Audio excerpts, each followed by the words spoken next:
Perjanjian Baru dan Perjanjian Lama adalah kitab yang dibuat oleh umat Kristen. Sekali lagi, Perjanjian Lama dan Perjanjian Baru dibuat oleh orang Kristen pada zaman gereja-gereja awal. Perjanjian Lama dan Perjanjian Baru, maaf, bukan firman Tuhan. Tolong baca Lukas 1 nomor 1 sampai 4. Ini menunjukkan Perjanjian Lama dan Perjanjian Baru bukan Taurat, bukan Injil, bukan Zabur, melainkan ini nih jawabannya. Taurat turun pertama kali kitab kepada Nabi Musa alaihissalam itu tentang hukum. Jangan kamu, jangan kamu, jangan kamu, terus jangan kamu, jangan kamu, gitu terus. Zabur untuk memuji Allah. Injil mengembalikan orang Israel yang pada masa jajahan Roma untuk patuh kepada hukum Torah. Jangan, jangan, jangan, jangan. Kesempurnaan Islam di mana? Tauhid. Tauhid menyempurnakan semua hukum itu dengan bungkus casing yang satu, tauhid.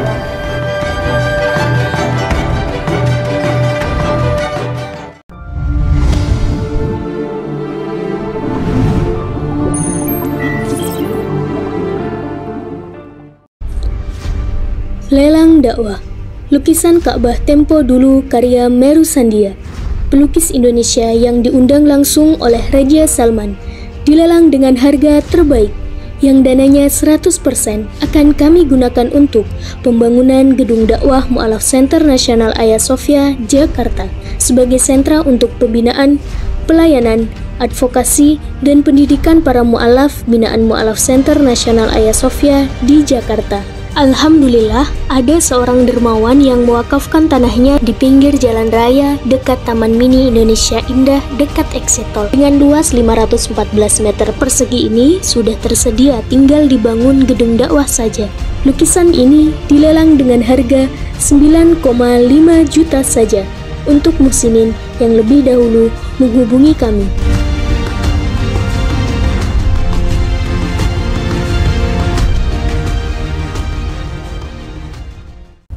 Alhamdulillah, kita mulai sesi tanya jawab. Mohon dibantu diperkenankan waktu hingga jam berapa? Setengah 12. Jam 11. Ya, sisa waktu 30 menit untuk tanya jawab. Kepada yang terhormat para hadirin sekalian, ini dulu Afan, Ustaz. Okay. Ini tadi. Okay, baik. Jangan sampai saya lewat. Ustaz setelah ini ya, Tuan Guru. Terima kasih Ustaz. Saya yang terima kasih Tuan Guru. Saya Sufyan Al-Humaidi. Namanya Dokter Nik. Allah. Nggak mau nanya tadi yang surat kita baca di Google tadi yang berapa ratus tahun sebelum Masehi. Nah, itu surat kitab apa Ustaz? Taurat ya. Nah, Ustaz, Taurat berarti sebelum Injil ya? Oh, sebelum. Bahkan sebelum Zabur. Ya. Demikian Tuan Guru. Itu aja. Syukran. Syukran Ustaz. Assalamualaikum warahmatullahi wabarakatuh. Waalaikumsalam warahmatullahi wabarakatuh. Ada dua pertanyaan. Ini pertanyaan mungkin di luar konteks ini, Ustaz. Yang pertama mungkin sekarang kan kita lagi dengar di media itu mengenai Panji Gumilang yang di pesantren Zaitun. Zaitun, ya itu kan kalau lihat di TV itu kan dia sering mengucapkan salam-salam yang dari bahasa Yahudi. Iya. Jadi saya ingin tahu komentarnya itu apakah itu wajar atau gimana, saya nggak ngerti. Baik. Yang kedua, saya pernah baca di salah satu surah di tadi Al-Baqarah, lupa saya, itu bahwa Bani Israel ke depan pada saat Nabi Musa dia akan membuat kerusakan di muka bumi. Tidak tahu di apa, saya lupa ya. Itu komentarnya gimana Ustaz? Terima kasih. Syukran kasiran, jazakallahu khairan. Ustadz dengan segala kerendahan hati boleh saya jawab bahwa pertanyaan pertama, tanggapan Kainama terhadap Al-Zaitun, ngaco. Udah segitu aja. Kalau Kainama dan beberapa praktisi mu'alaf yang membuka kitab Torah itu pada tempat yang proporsional, Ustaz. Contoh, kenapa saya bilang ngaco itu orang? Maaf ya, saya bukannya menghina, enggak. Dengan segala kerendahan hati saya mau bilang, contoh begini. Dia mengajarkan Avenue Shalom di pesantren dan meminta semua orang di dalam masjid untuk ikut menyanyikan Avenue Shalom. Lalu dibilang ini adalah nyanyian yang sama dengan Assalamualaikum. Salah. Bahkan menyebutkan, melafalkan, when he pronounce it aja udah salah. Avenue Shalom Elechem, bukan Elohim atau Alaihim. Salah. Elechem artinya Avenue, when we arrive we bring. Ketika kami tiba kami membawa. When we arrive, we bring. Itu Avenue, Aven. Jadi kami datang, tapi kami pada saat datang itu membawa sesuatu. Apa itu? Shalom, damai, gitu. Avenue Shalom Elechem, Allah, Echem, kum, kepadamu. Jadi kami membawa damai Tuhan kepadamu. Nah, lagu ini bukan lagu tradisional Yahudi, bukan seperti katanya, enggak, ini kan sama aja seperti lagu Tokecang, lagu daerah dari Hong Kong. Bukan. Maaf, jangan marah ya, dari Hong Kong. Kayak nama selalu gitu. Kayak nama ini apa? Dan banyak yang ikut gitu. Oh, hebat. Maaf ya, Ustaz, kalau saya dari sini saya, ayo ngomong. Apa? Kenapa begitu? Karena semua yang dia bilang salah, tidak pada tempatnya, tidak proporsional. Avenue Shalom Alechem adalah nyanyian yang dilakukan oleh orang Yahudi sebelum 1938. Pelan-pelan. Avenue Shalom Alechem dinyanyikan oleh Yahudi sebelum 1938 sebagai nyanyian penghantar keluar orang dari sinagoge. Itu yang sebelum 1938. Ya, setelah 1938 itu jadi nyanyian Zionis. Maaf, jangan marah. Itu untuk pertanyaan pertama. Pertanyaan kedua, apa?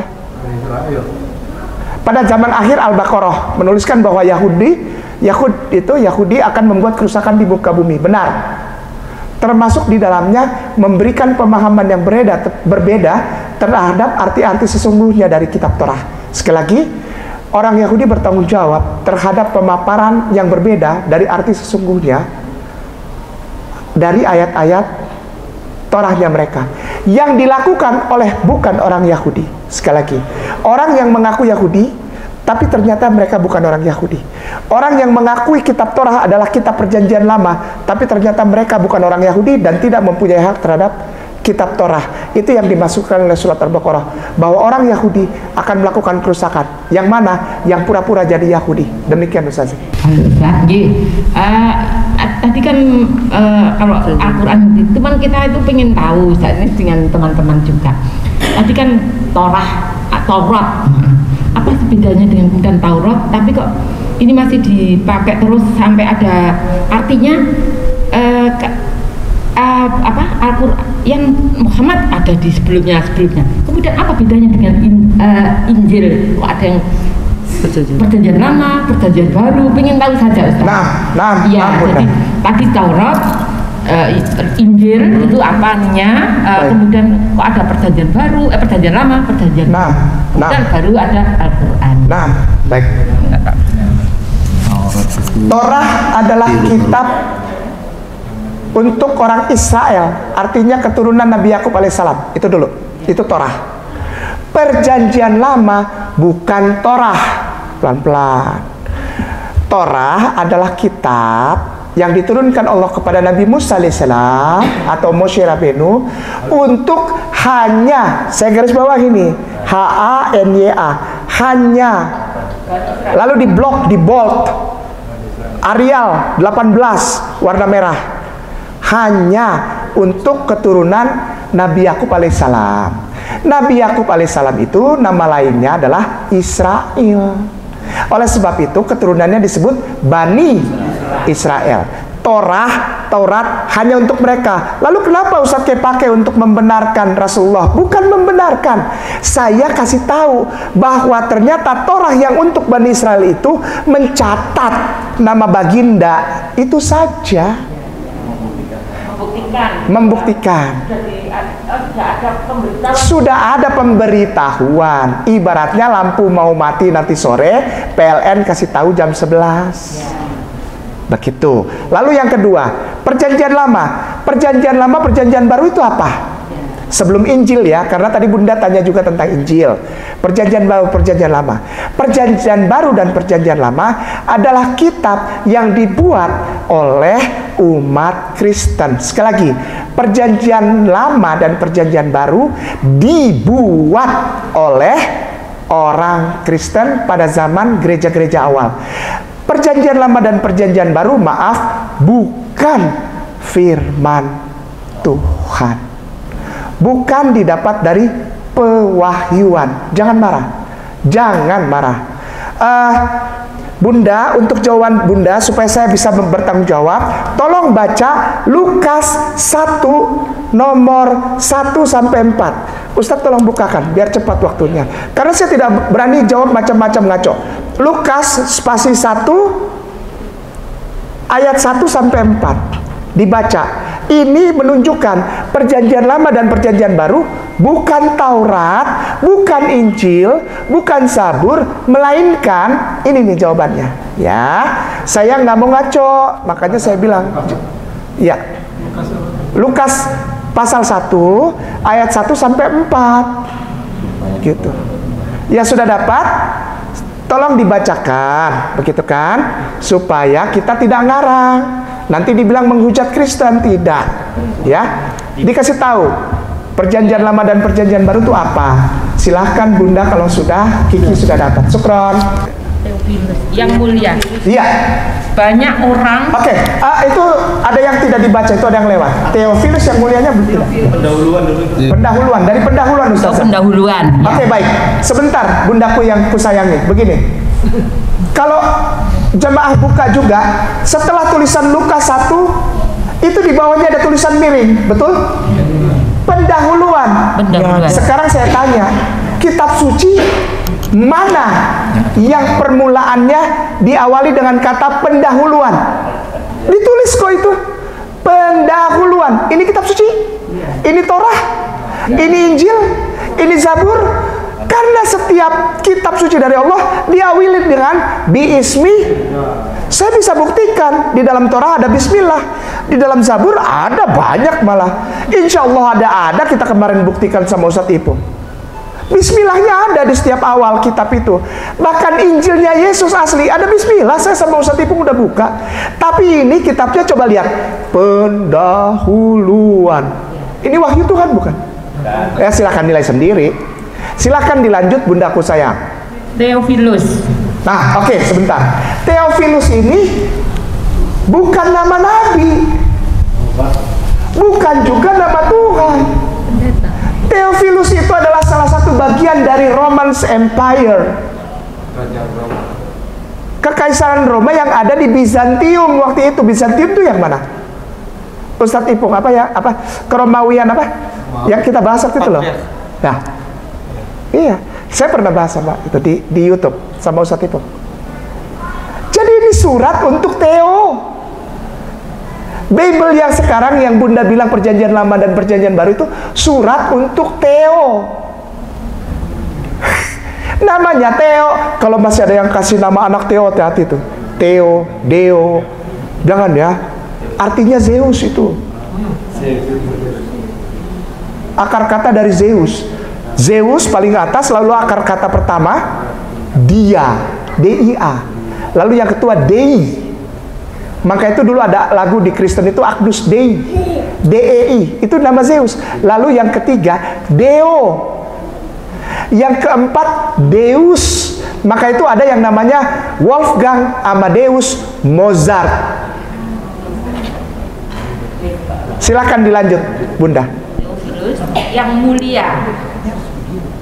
Banyak orang telah berusaha menyusun suatu berita tentang peristiwa-peristiwa yang telah terjadi di antara kita, seperti yang disampaikan kepada kita oleh mereka yang dari semula adalah saksi mata dan pelayan firman.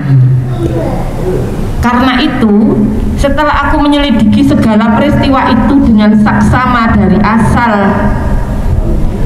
asal mulanya, aku mengambil keputusan untuk membukukannya dengan teratur bagimu, supaya engkau dapat mengetahui bahwa segala sesuatu yang diajarkan kepadamu sungguh benar. Syukran.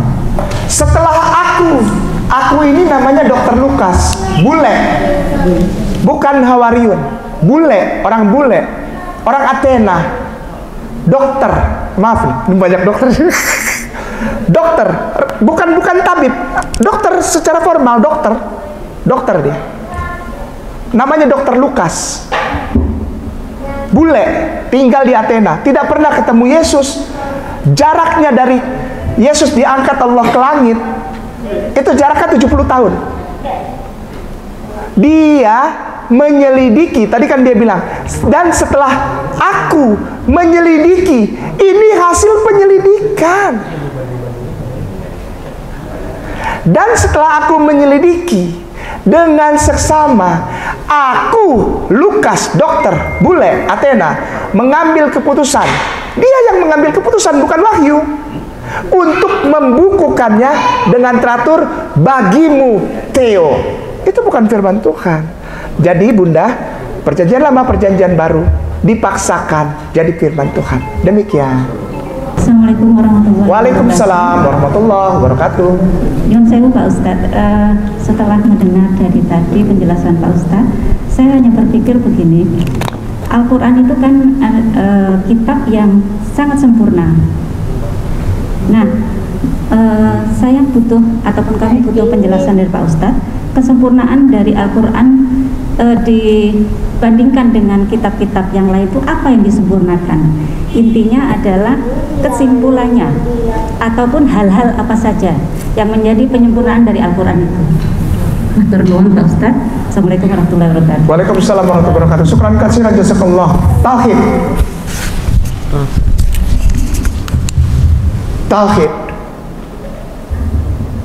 Tauhid sebagai akidah. Itu saja. Pertama kali turun ajaran serta perintah dalam hukum-hukum agama kepada Nabi Musa alaihissalam di Gunung Sinai atau Horeb, itu tentang hukum, bukan tentang tatanan agama, hukum. Lalu turun kitab kepada Nabi Daud alaihissalam, pujian, exalt, pujian, mizmor, mazmur, zabur, tehillim. Lalu turun Injil kepada Yesus putra Maria, Isa ibnu Maryam. Itu isinya tentang hukum, meninggalkan hukum. Gini, jangan kamu meninggalkan Torah. Torah itu Taurat. Taurat itu kan hukum. Jadi Yesus hanya memberi peringatan melalui kitabnya yang Injil itu, jangan tinggalkan hukum. Sekali lagi, Torah turun pertama kali kitab kepada Nabi Musa alaihissalam, itu tentang hukum. Jangan kamu, terus jangan kamu, gitu terus. Kalau kamu sholat, jangan pakai sepatu atau sandal masuk rumah ibadah. Jangan lupa wudhu, jangan lupa khitan, jangan perempuan harus berhijab. Kalau perempuan sedang masa menstruasi, itu mendapatkan hadiah dari Allah, jangan masuk rumah ibadah. Nanti kalau sudah bersih baru masuk. 40 hari setelah masa melahirkan, itu jangan terus. Hukum itu. Zabur kepada Nabi Daud alaihissalam, terpujilah engkau, haleluya, haleluya, hilal. Kemarin kita sudah bahas di Ayah Sofia Mualaf Channel YouTube. Haleluya itu bertahlil. halala, bahasa Arab nih ya, tahlil, akar katanya halala dan yuhlihu. Bahasa Ibraninya halala dan yah, halala dan yah digabung haleluya. Artinya apa? Mengucapkan la ilaha illallah. Kemarin kita buka berdua. Itu ayat la ilaha illallah banyak banget. Yesus ulang-ulang la ilaha illallah bersama murid-muridnya Petrus, Andreas, Thomas, Yakobus, Filipus, Yudas Iskariot, Matius. Itu ngumpul. Dipastikan waktu kita ketemu Rabai Yakov Baruk di Tondano, yang sinagogi Tondano itu, tanya, kenapa kok 10? Tahu nggak, kata Rabai Yakov ke saya, tahu nggak kenapa muridnya 12? Karena dia harus memenuhi minyan. Minyan itu adalah korum. Jadi jumlah paling sedikit untuk berjamaah 10. Maka itu dia pilih Hawariyunnya 12 supaya lebih ada buat dia untuk ngumpul. Ngapain? Bertahlil la ilaha illallah. Cuman bahasa Ibraninya halalaya, halalaya. Orang Indonesia bilang haleluya. Tahlil tuh. Tahlil. Udah ya. Nah, Zabur untuk memuji Allah. Injil mengembalikan orang Israel yang pada masa jajahan Roma untuk patuh kepada hukum Torah. Jangan. Kesempurnaan Islam di mana? Tauhid.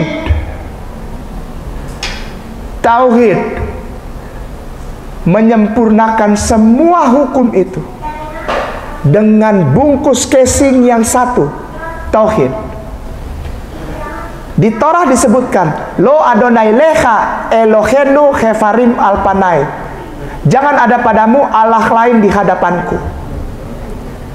Lo Adonai Lecha Elohenu Hefarim Alpanai. Jangan ada padamu Allah lain di hadapanku. Dan Shema Yisrael Adonai Elohenu Adonai Ehad. Nah ini nih, Shema Yisrael Adonai Elohenu Adonai Ehad. Ehad, Elohenu Ehad, Elohenu Ehad, diulang oleh Nabi Daud yang menerima Zabur. Shema Yisrael Adonai Elohenu Adonai Ehad, Elohenu Ehad, Allahu Ahad. Yesus ulang.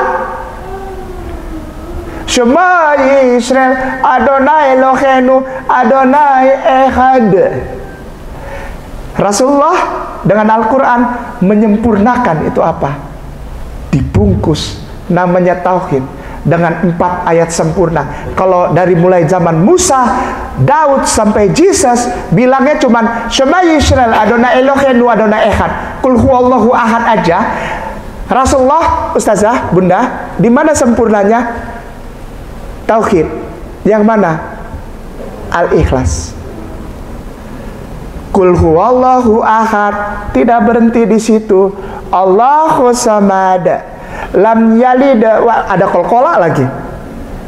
Di sana nggak ada diajarkan kolkola ya. Kul huwallahu ahad. Allahu samad. Lam yalid walam.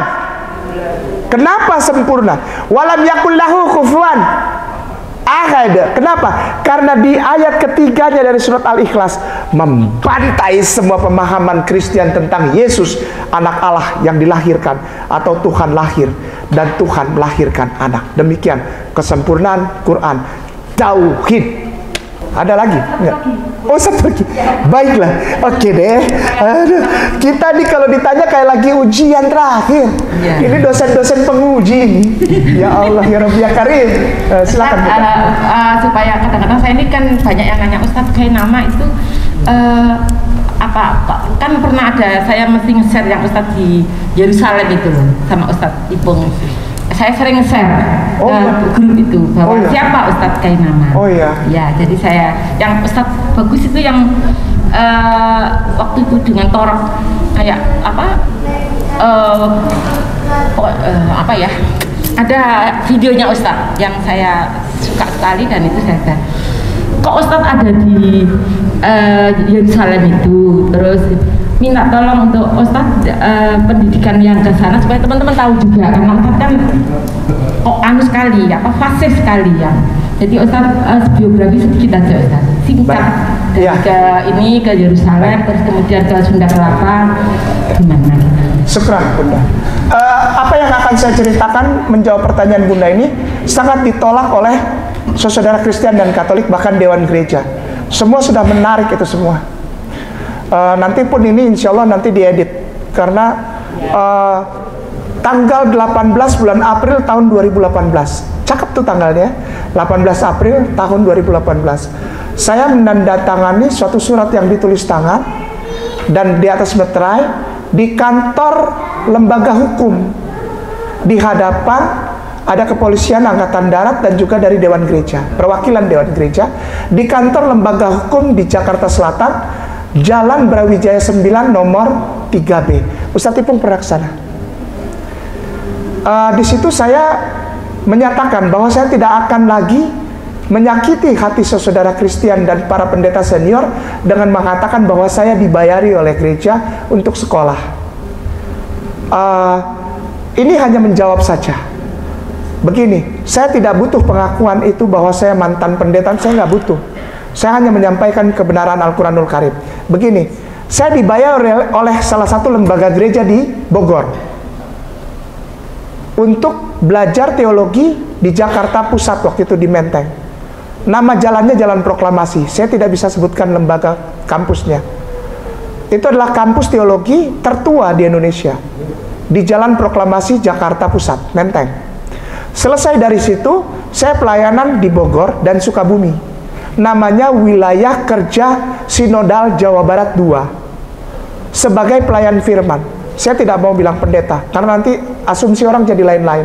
Saya melayani firman, saya jadi pelayan firman di wilayah Jawa Barat 2, Sinodal Jawa Barat 2, yang meliputi daerah Bogor, Sukabumi, Cianjur, sampai ke perbatasan Sukabumi dengan wilayah hutan lindung di namanya Ujung Genteng. Jadi dari Pelabuhan Ratu masih ke kiri lagi, masih sekitar 20 kiloan di situ. Nah, pelayanan kedua ini selesai, lalu saya diberangkatkan ke negeri Belanda, tepatnya di kota Leiden, untuk menimba ilmu khusus liturgia teologikal, liturgi. Saya tidur di nama tempat kayak ada flat-flat gitu, kurang lebih 15 menit dari kampus Leiden. Di sana, pulang dari sana saya kembali pelayanan di Bogor, tapi juga dilibatkan di Jakarta. Ini mungkin nanti bisa ini hanya untuk aja, ya. Ya baik. Dari Jakarta selesai itu S1-nya. S2-nya liturgia di negeri Belanda di Leiden. Pulang sini pelayanan, berangkat lagi pertama untuk persiapan pelajaran di kota Haifa. Itu 144 sampai 146 kilo dari Yerusalem. Dan 148 kilo sampai 152 kilo dari Tel Aviv. Itu di Palestina, di Israel. Nah, pulang ke sini sebentar lalu berangkat lagi perjalanan kedua ke sana. Nah, itu baru saya belajar. Pulang dari sana 26 Agustus tahun 2009, tiba di Cengkareng 26 Agustus tahun 2009, saya langsung naik taksi ke Masjid Agung Sunda Kelapa dan bersyahadat. Demikian saja. Banyak tambahan.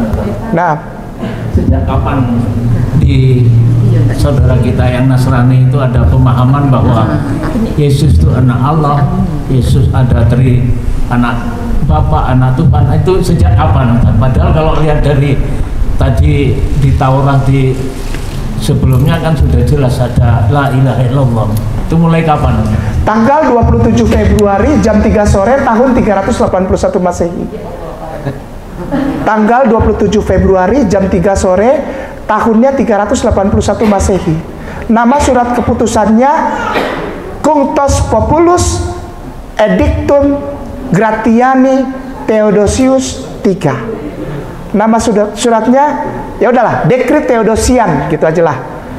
Cunctos Populum, Cunctos Populos Dekret Gelasianus Theodosius III 27 Februari jam 3 sore tahun 381 Masehi. Yesus jadi Tuhan, Roh Kudus jadi Tuhan, Bapa jadi Tuhan. Demikian. Jadi dari penjelasannya Ustaz tadi, Naam. Seumpama saudara kita atau teman-teman kita Nasrani, iya, atau apapun agamanya, yang agama Samawi, dia tidak membaca terjemahan tapi membaca aslinya, barangkali mereka juga beriman ya. Allahu Akbar, insyaallah Ustaz. Saya setuju, saya setuju. Permasalahannya kan terjemahannya salah. Ya kurang tepat lah. Saya nggak berani juga bilang salah. Saya takut juga, soalnya saya pernah di sana. Kurang tepat lah kita. Ya, terjemahannya kurang tepat. Nah, kalaupun punya pemahaman yang sama dengan Ustadz, barangkali mereka juga akan. Insya Allah doakan ya Ustadz. Karena keluargaku juga masih ada yang di sana. Kakak saya yang paling kucinta itu dulu bilang begini. Ketika saya syahadat, dia bilang gini, kalau saya pertama kali ketemu dia, saya yang tembak dia. Tapi saya nggak tahu, Allah lebih cinta dia sehingga dia bersyahadat.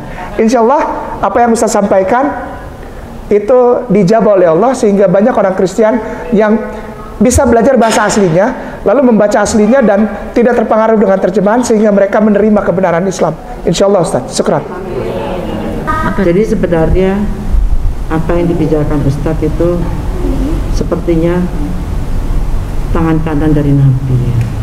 Jadi mungkin tugas Ustadz untuk mensyiarkan dan menjelaskan kepada semua umat lain Islam. Insya Allah. Ya.